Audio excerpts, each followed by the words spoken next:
Every single person who ever came on my show, and I hear there's like 37,000 guests I've talked to, a lot of them came from dysfunction and a lot of them wouldn't appear to be teachers, but every one of them had something to say that was meaningful and valuable and that I could use to grow myself into the best of myself, which is what all of our jobs are. Your number one job is to become more of yourself and to grow yourself into the best of yourself.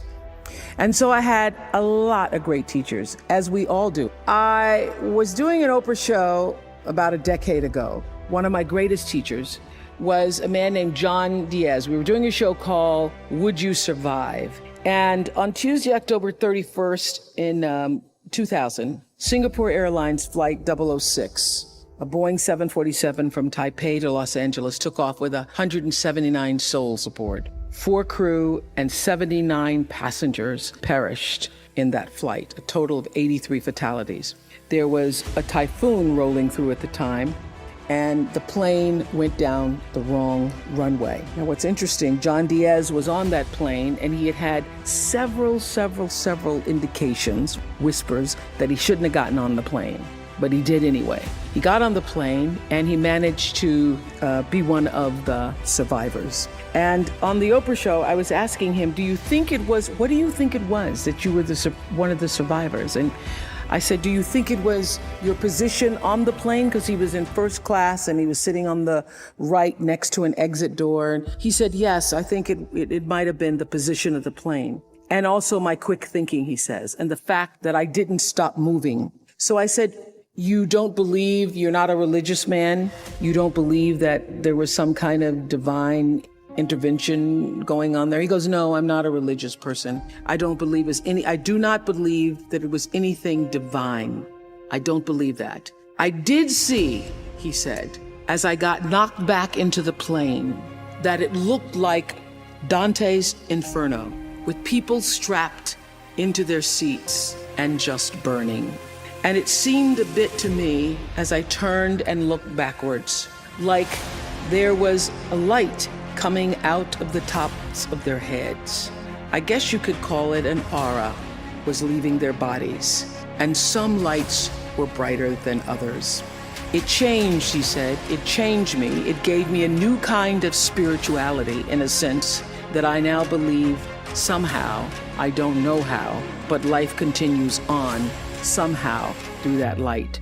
And I thought, I'm not a religious man, but I thought the brightness and dimness of the auras were how one lives one's life, so to speak.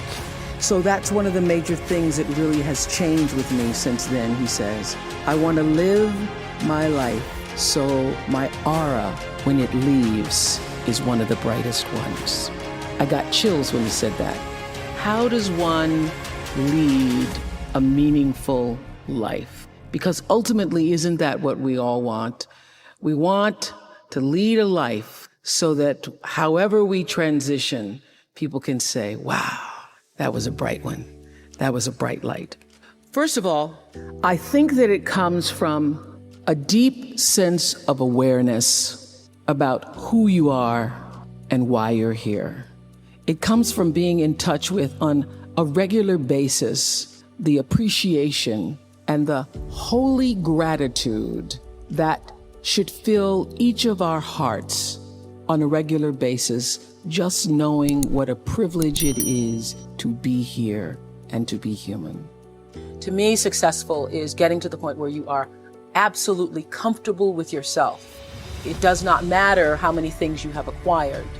The ability to learn to say no and not to feel guilty about it, to me, is about the greatest success I have achieved. The fact that I have, in the public side, done whatever, it's all a part of a process for growing for me.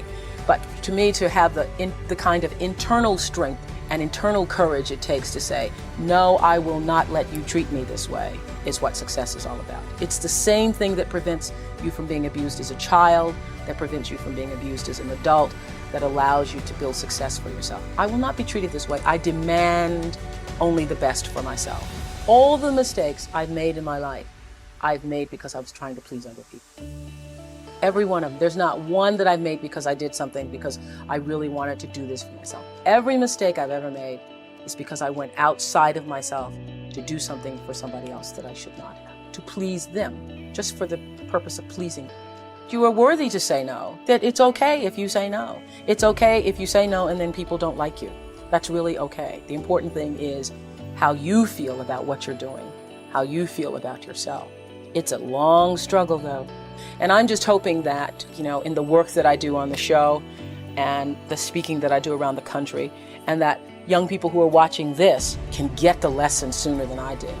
Because it's painful, because you keep repeating it over and over and over until you get it right. And what I found is that every time you have to repeat the lesson, it gets worse.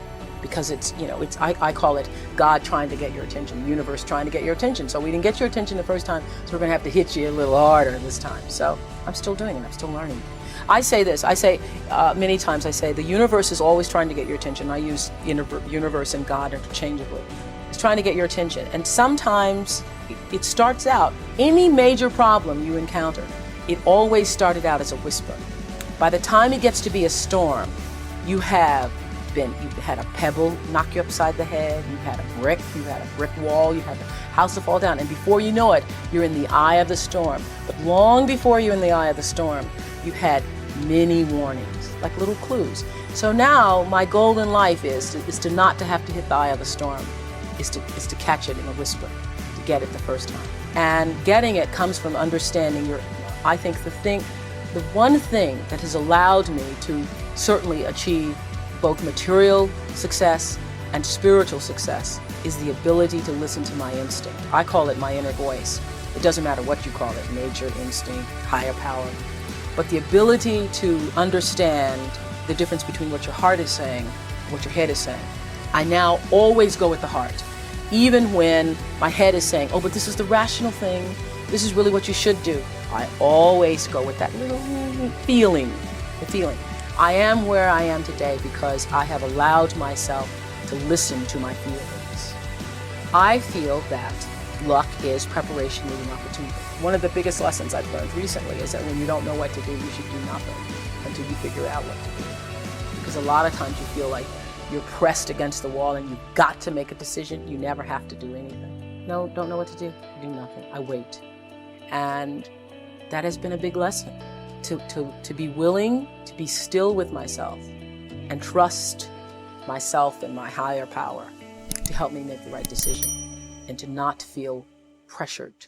See, I think, we create stress for ourselves because you feel like you have to do what other people, you have to do it, you have to. I don't feel that anymore.